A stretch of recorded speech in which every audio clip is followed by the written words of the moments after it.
1940'ta Üstad Hazretleri Kastamonu'dayken Asiye Hanım, yani üstadımıza cübbeyi getiren bu Asiye Hanım da Mevlana Halid'in bir halifeli Şeyh Muhammed Küçük Aşık, Afyonlu. O Şam'dayken Mevlana Halid gitmiş, halifelik almış, bir cübbe ona vermiş, sarık vermiş. O cübbeyi saklamışlar. Mısır'a emretmiş, Mısır'a gideceksin, Nakşibendi tekkesini açacaksın.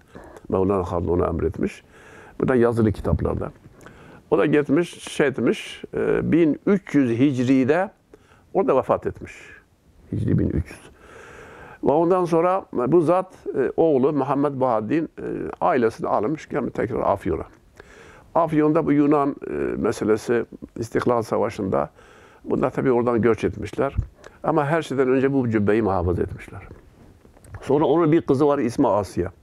Bu Asiye da Çorumlu Tahir Bey isimli bir zatla evlenmiş.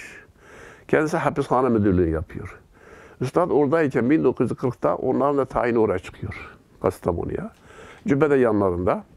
Tabii duymuş ki Şark'tan büyük bir alim gelmiş, Asiye Hanım. Gelip Üstad'ı ziyaret ediyor. Sadece gözleri görüyor, her taraf kapalı. Üstad'ın omuzundan öpüyor.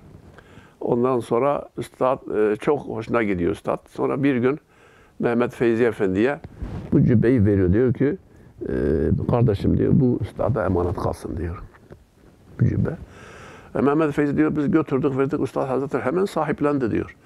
Bize diyor şey etti, büyük bir tekne teşt getirdi. Bize yıkattırdı. Akan suyu da yere döktürmedi. Kovalarla bize mezarlığa taşıttırdı. Ondan sonra bir astar çektirdi ve gemiye başladı. Biz diyor hayret ettik ya, bu cübbe emanetti. Sonra bir gün rastladım dedi ben Asiye Hanım'a. Dedim ki bacım, üstadımızın durumu bu. Öyle mi demiş? Demiş canımız da ona kurban. Çünkü o cübbe onun. Ben hani hediye kabul etmediği için ben onun için emanet kalsın dedim. O yüzden ben dedim. Yoksa cübbe onundur. Artık neden neye binaen bunu diyor onu bilmiyorum. O günden beri Üstad 11 sene giymiş. 1940'tan 51'e kadar. 51'in Ekim ayına kadar giymiş. Ondan sonra bir Emir Dağı'ndan bir Eskişehir'e ilk olarak ömründe 1926'dan 51'e kadar ilk kendi reyine, ihtiyarı bir şey yapıyor, bir seyahat yapıyor. Emir Dağı'ndan Eskişehir'e. Oraya giderken yataklarını, cübbesini, kitabını beraber götürüyor. Götürdükten birkaç gün sonra Binbaşı Reşat diye bir zat var, hevacı. Onu çağırıyor, kardeşim ben bu eşyamı Urfa'ya göndermek istiyorum. Hangi yol daha emin, daha iyi? O da diyor ki üstadım bir araştırayım diyor. Çıkıyor, biraz geziyor. Geliyor üstadım en sağlam yol, emin yol, tren yolu.